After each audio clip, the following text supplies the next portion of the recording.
Yeah. You are listening to The Black Landscape with Andrea Spearman, where Black excellence is always trending. Hello and welcome. I'm your host, Andrea Spearman. This is The Black Landscape, where we engage with emerging and established Black leaders here in the San Francisco Bay Area. Thanks for tuning in. Make sure to leave a 5-star review of the show on Apple Podcasts. Today's episode is sponsored by 9301 Home, but more about them later. I am a light-skinned Black woman with my brown hair in twists and up in a bun. Today, I'm wearing my black and brown glasses and a dusty pink hoodie that reads in white letters, "The future is female." Today, we are here with the harpist from the hood, Destiny Muhammad. Yo. Please describe yourself to the people. I am a medium brown-skinned woman with brown locks that are going gray in the very front due to a life experience that continues to go.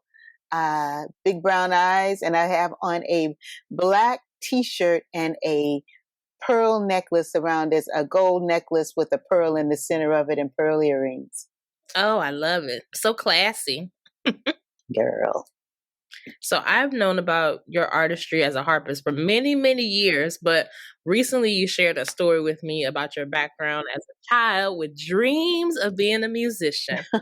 So take us back in time. What was your upbringing? Ooh, girl. I am the offspring of a very creative mother and a very disciplinary father. And so I call myself the squid kid. My dad was in the Navy and my mother was a beautiful hairstylist, in what they called it, a beautician back in the day.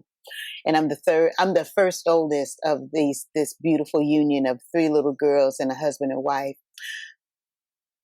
I started singing literally right out of the womb. I could sing, but couldn't play an instrument, and traveled all over the United States with my parents. And then we bounced to Asia, a country called Okinawa, adjacent to Japan, lived there for a while. And we came back to the United States in the 70s, early 70s. And my parents divorced on the airplane.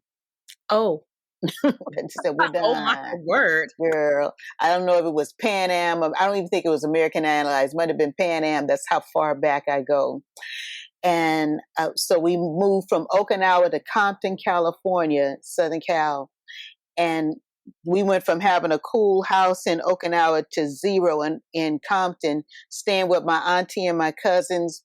And at that time, parents could tell their children, get out of grown folks' business. And so they sent us to the den. And I'm watching in the den with my cousins. There's an episode of a show called I Love Lucy.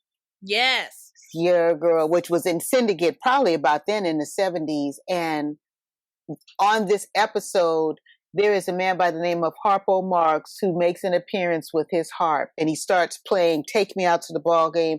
I said, that's what I want to do when I grow up. So I run out of the den to go into the kitchen where my aunt and mother is speaking. And I'm telling her, Mom, I want to play the harp. And she's giving me a series of explicits. She's a stressed Black mother trying to figure out how she's going to raise 3 little girls with 0 income. So I didn't say anything about it ever again because I'm pretty sensitive. So we flash forward.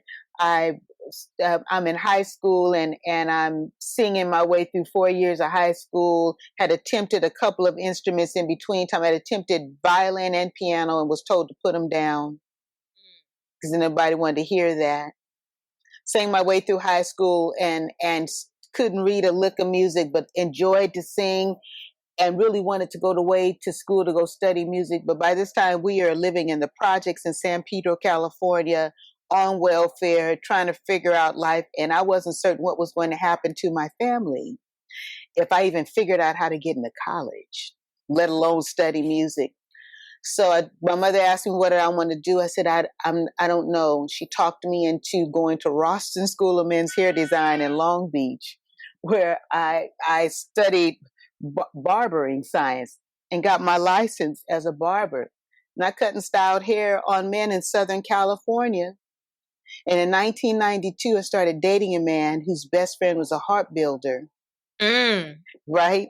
Yeah.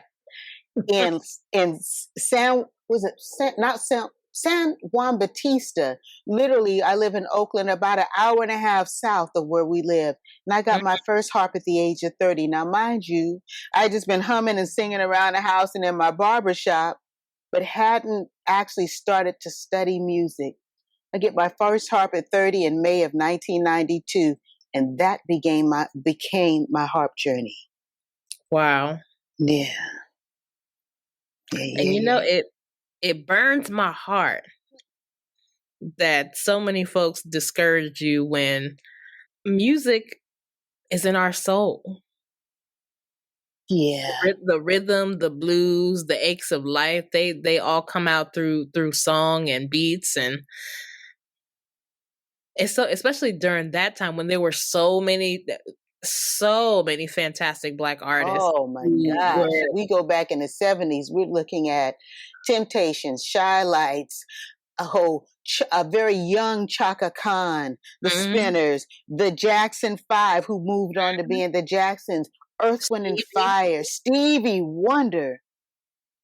And as I've matured, my empathy for all of the naysayers has increased. You don't get to get close. Let's not get it twisted. But my empathy has increased because what I realize is that many folks have given up on their dreams already. So to hear someone say that they have one,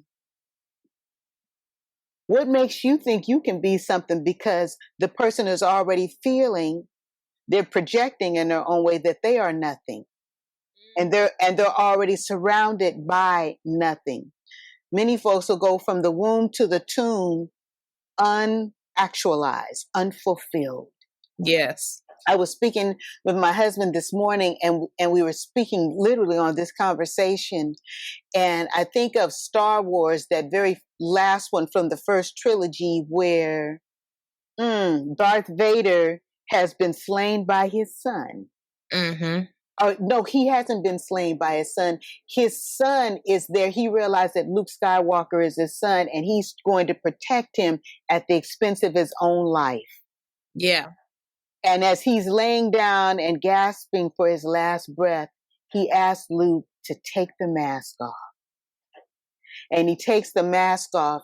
And I was watching, in the same breath, I was listening to a man by the name of Joseph Campbell, who had been a mentor for George Lucas in this trilogy.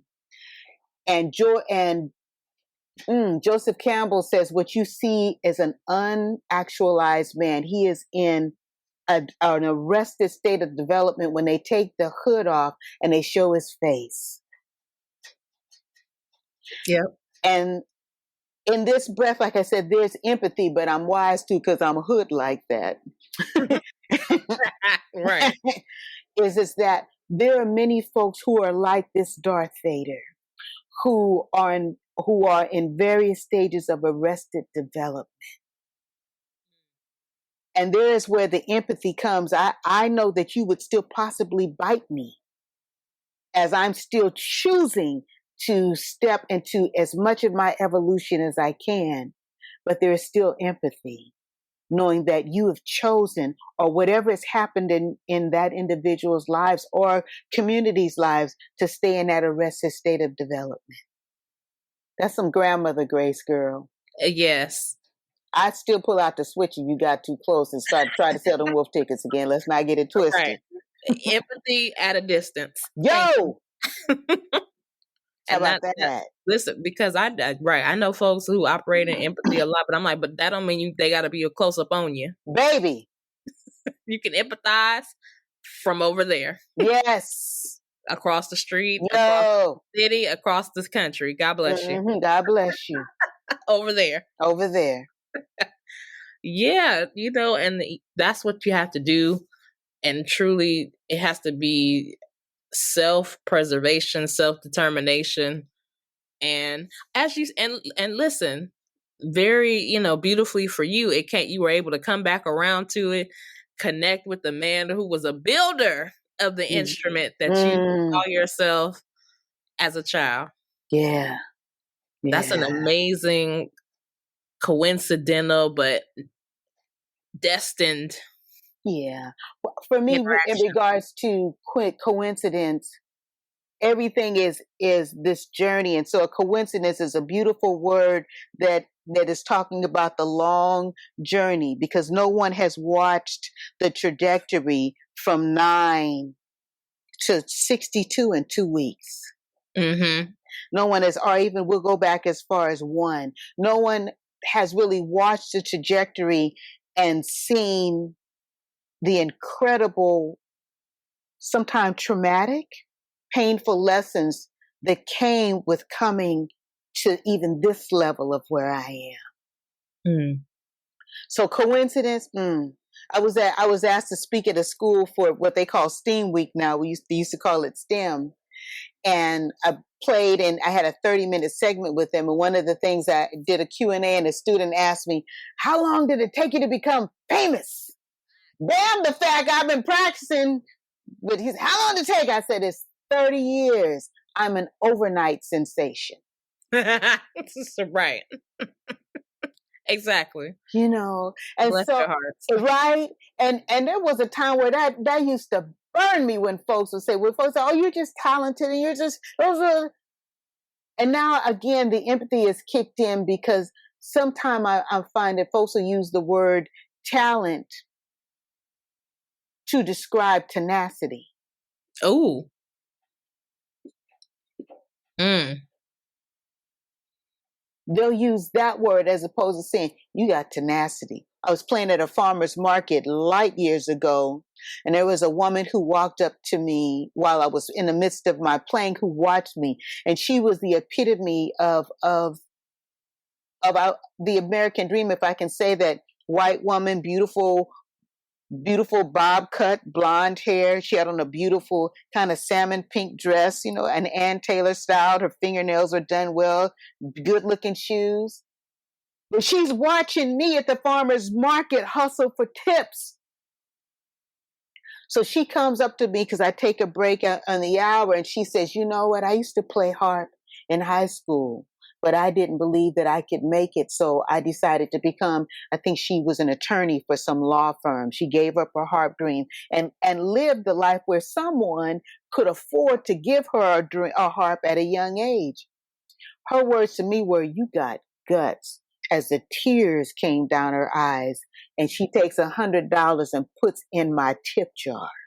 Wow. She said I had guts to do it, playing out amongst the fruit and the flowers at the San Francisco Farmers Market for tips. We're talking like 1997.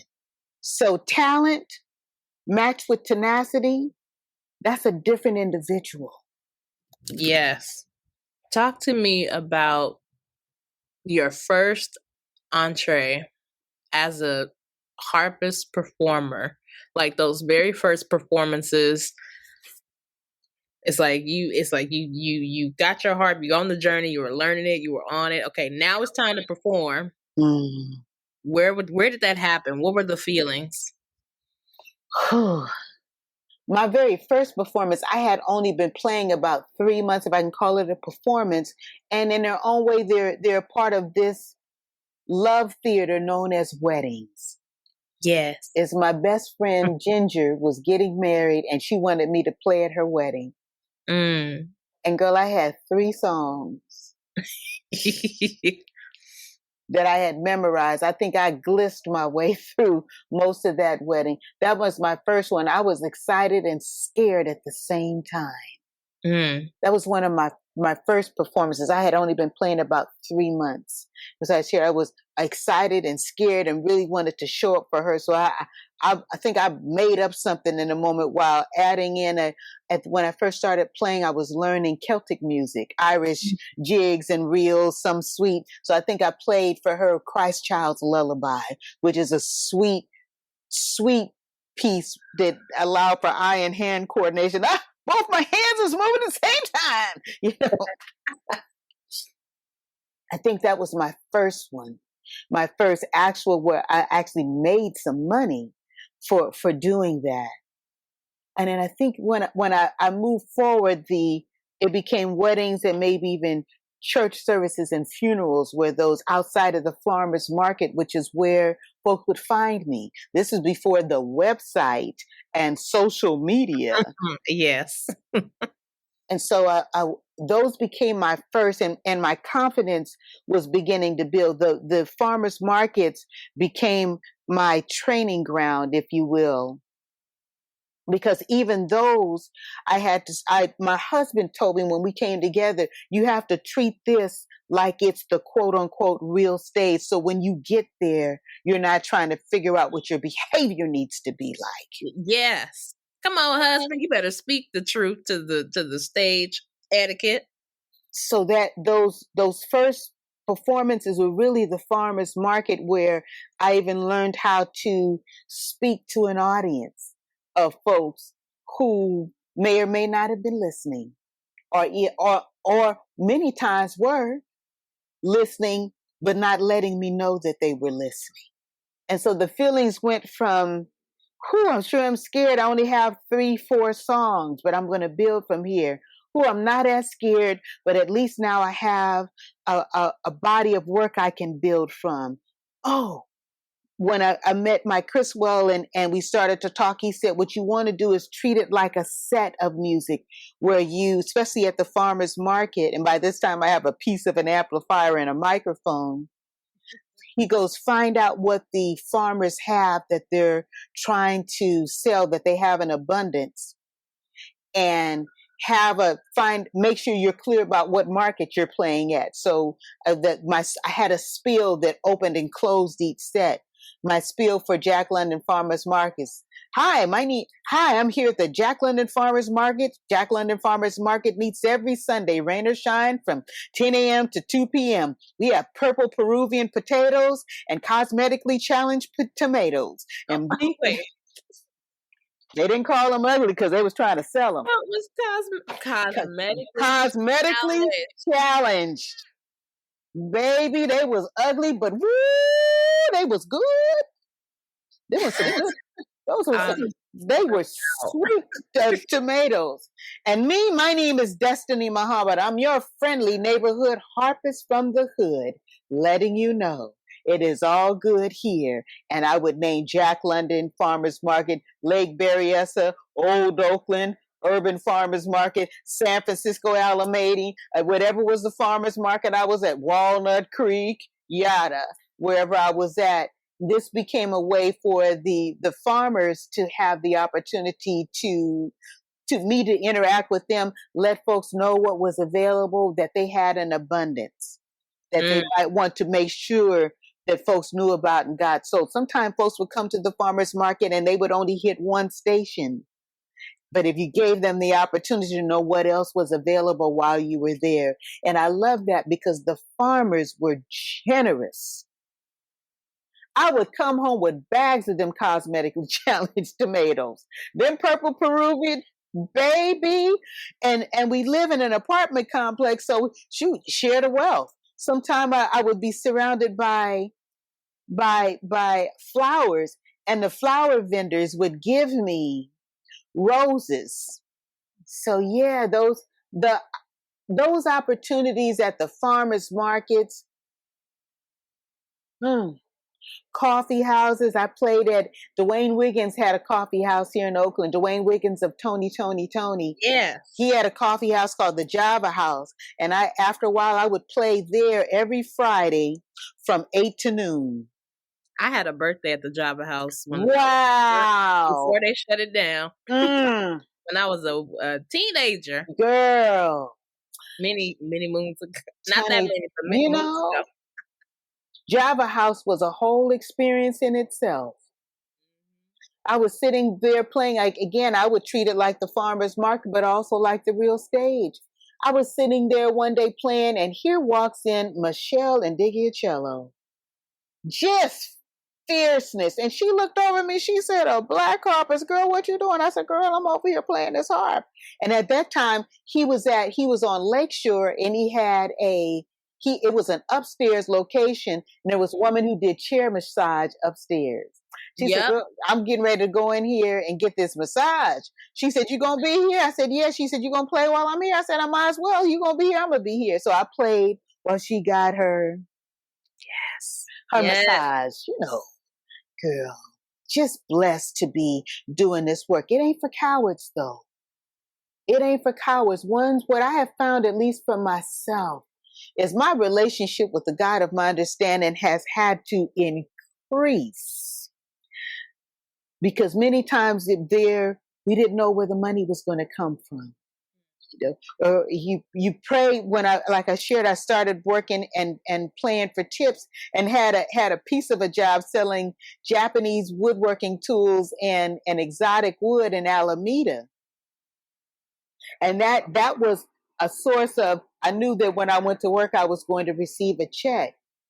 But I also knew that I had to step out on faith and really allow the infinite to speak to me and let me know that the work was going to be more than enough. That I needed to show up the way that I said that I was before I stepped into the body. I needed to show up and show out in only the way that I can as Destiny Muhammad on this instrument known as the harp. Yes. I love it. I'm so here for it. And right now we're going to take a short break. Catch up on previous episodes of The Black Landscape. Download on Apple Podcasts, Spotify, and Buzzsprout. Be sure to leave a review, 5 stars if you love us. And when we come back, we will hear more from the Destiny Muhammad. God bless you. And breaking news. In 2025, we are moving to Patreon. All of your love and support these last few years have empowered us to move to a paid membership platform. For $5 a month, you will have access to new full-length episodes, exclusive merch, behind-the-scenes snippets, live virtual and in-person events, discounts, and other goodies. Stay tuned for the link to sign up.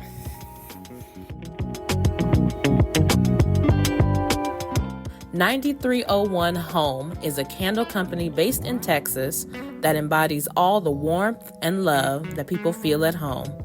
The current holiday collection features fragrances of pumpkin, amber, oak, spiced cranberries, cinnamon, Macintosh apples, and more that bring to mind shared childhood memories, happiness, and love. Purchase your holiday gift candles and wax melt sets today by visiting 9301home.com and receive a $9 flat rate shipping fee and free shipping on all orders over $125. We are back with Destiny Muhammad, harpist from the hood. And I love that moniker. Yes. What has been your most satisfying moment thus far as either performer or as educator? Because you said you be teaching the babies. Girl. And can I share with you, I love this intergenerational opportunity to teach. It's hard to say which one was the one. I'll share this. I was Hillsburg Jazz Festival's artist in residence. And at the close of my residency, I was invited to come and to do going to elementary, middle schools to share harp history, and then to close out with a matinee that invited all the families in. And so I have my baby here, and I have another baby that we brought with us because that was at a small theater that allowed the families, anybody in the community who wanted to come. And I brought my other harp on stage. We played a song by Doug and Jean Carn, who were on the Black Jazz label, called Chant, Let's Move Forward Together. Sing a chant for the freedom of man. We're all out here together. Yeah. Sing a chant for the freedom of man. So those are the lyrics. And so I came with my trio, a couple of wonderful cats, Leon Joyce Jr. on drums and Chico Lopez on upright bass. So I put this harp up and invited one of my elder contemporaries come up on his stage and come play this harp. I hooked it up so it would feel friendly for her. That was really fun for me because many times folks will send their children, but the adults will have already put a shield over themselves about the possibility. And since I came as an adult, I'm always doing my best to also encourage other adults. You're going to have to work, but come on and at least give it a shot for a moment. Have your moment right now, and then determine if you still would like to move forward and put your hard-earned dollars down to do this. So I love the intergenerational.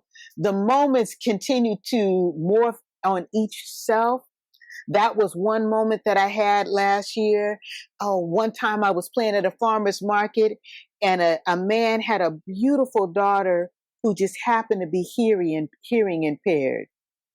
And he said, can she lay her hands on the soundboard so she can feel the music? Girl, there's several moments where I ain't been right since, but to see the joy of this baby feeling it, and she's screaming and running around me, running around the instrument, and then laying her hands back on the soundboard so she can feel it. Those are priceless. Yes. Moments to feel like I had a moment in time where I was able to give back. Those two, you have the elder and the youth, the one who's has a continuation and the one just getting started on the planet. Those are wonderful opportunities for me. And sometimes as I feel like I'm in the middle of it, because I'm 32 years old as a musician and getting ready to be 62 years old as a person on the planet.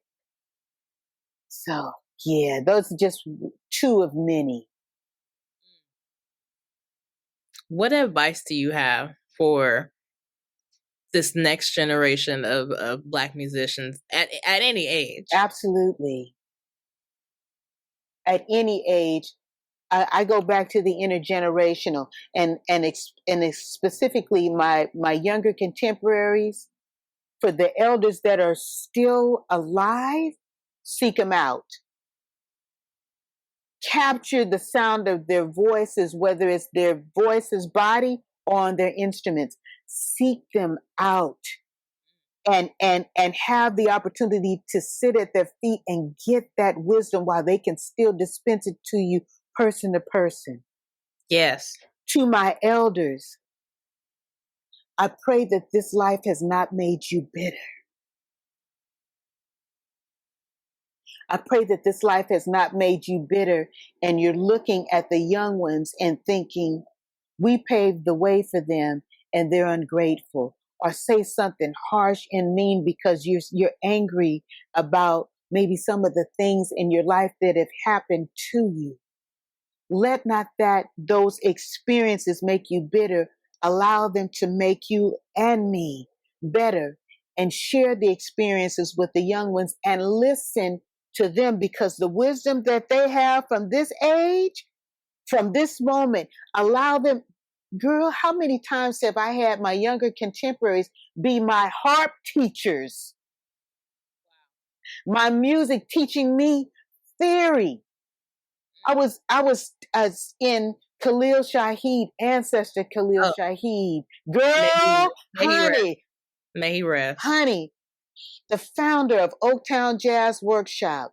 Yes. I was his oldest student in there. The students thought that the other students thought that I was one of the teachers, only to realize I was one of them. I was a student. And to have them old enough to be my children, probably almost my grandchildren, say, now look, Des, read these chord progressions. You can do it. Having them encourage me, said, okay, this is how you spell out that chord progression. This is what it sounds like, at least on piano. Having them be able to teach me about the music, because their minds are free. They're not having to think about rent. Bless you. Right? Light, gas, water. Wish I could forget about this. Listen, wish I could forget about these utilities, honey. And so, be off. Right, honey. And ain't nobody. Look, I'm not camping. It'll be glamping, but camping no. And I've done camping in my younger days. However, we ain't trying to do that now. At least not in that facility. But having these young ones be able to teach us with these fresh minds, and Yeah. also again this intergeneration of them, because they'll ask me things about February, Black History Month. I said, look, I remember when Black History Month was a week. A week? How you gonna get somebody a week? I said, because that was what we got. Mm-hmm. And it wasn't called Black, it was called Negro History Week. And said, well, tell us, what was going on then? I said, child, well, I was in Compton. And so this was what's happening, at least in that part of the world for me, for Black History Week, where the teachers were cramming in millennials of history. I can't even. In 1 week, but we were grateful for that, and putting on opportunities for us to dance and sing, write our compositions, if you will. Our what did they have us? They'd have us write out a paragraph on what Martin Luther King meant to us. What did Rosa Parks and those they weren't, and some of them weren't ready to speak on a Malcolm X at that time, even though Malcolm had also been thrown into the ancestor realm, but there was still some animosity with some of our Black folks about Malcolm and his message coming out of the Nation of Islam. Most folks were very Christian, so the mouth of the Muslim was considered almost heresy. Now everybody's sporting around with some Arabic Muslim name and reciting the words of Malcolm X, the Honorable Elijah Muhammad, Minister Farrakhan. Okay, cool. There again, here's the evolution. I'm not going to badmouth you about that, but being able to have these cross-pollinated conversations and executing with them. Well, now we even have, look at God, huh? There's a whole opera in Malcolm's name. Yes. Girl. So being able to share the histories and also allowing them to share with me the possibilities of AI and the application of it with music. And learning how to use it as a part of research, not being afraid of it, but learning how to harness its power. Yes. And being able to share this intergenerational for me is so powerful as we move even interculturally, and allowing that to be a possibilities where we get to learn about one another and how to apply the sciences of each culture to who we are, never abandoning who we are. With all of our beautiful, rich Black history, starting in this red dirt right here and then making our way back to the motherland. But this is Mother too. Yes. This is Mama too. Girl, I can go. What else you got to ask me? Because, I can talk about getting off on a tangent, child. No, you're awesome. And the people need to come see you live. Tell them where they can find you. And come see you in person. Where can they listen? Tell them where you be. If in this digital age, which is incredible, it is TV on steroids. Meet me online at Instagram, DestinyMuhammadMusic.net. And I got this affinity for TikTok, Destiny Muhammad Music on TikTok. Where else am I? Facebook, Harper's from the Hood, Destiny Muhammad. Where else am I? I got a YouTube channel. It's Destiny's Harp. Harper's from the Hood. Go to YouTube. I'm there. I've got and also go to my website, DestinyMuhammad.net, where I do my best to make sure that all of my upcoming performances and happenings, and got some releases of music getting ready to come out very soon with me and my tour, right? So please go to my website and visit there. Leave me a comment and subscribe. Yeah. I love it. Thank you so much for chatting with me today. Oh, thank you so much for having me. And please continue to support Andrea Spearman. You all want to download her definitely on Apple and Spotify. And where else you at, honey? Where else you at? We want to make sure that this support is reciprocal. Yes, I'm on Buzzsprout, and Buzzsprout has so many links to so many other podcast directories. There's all the little icons. Y'all see them? Yeah. Let's keep this support going. You know, the beautiful thing about, because there's such an artistry to what you're doing, and the arts get a chance to support one another. The whole myth of the starving artist, let me tell you something. I'm only fasting between lunch and dinner. There has to be a meal. Yeah. Oh, Lord. Yeah. Well, and okay. We're not starving, but it's not lobster and shrimp every day. Well, we got them black eyed peas and some rices going on. Yeah, some smaller chicken. Good. Okay, now I'm making myself hungry. Wow. Thank you for having me. Yes, it's truly been a pleasure. And I will be including all these links in our show notes. Tap in and support Black creativity, Black artistry, Black excellence. Oh, and Black wisdom. Yes. Thank you all out there for listening and supporting another season. And please leave a review of the show on Apple Podcasts or in the comments of our social media on Instagram, on Facebook. I do read them. And this has been another episode of The Black Landscape with Andrea Spearman, where Black excellence is always trending. Thank you.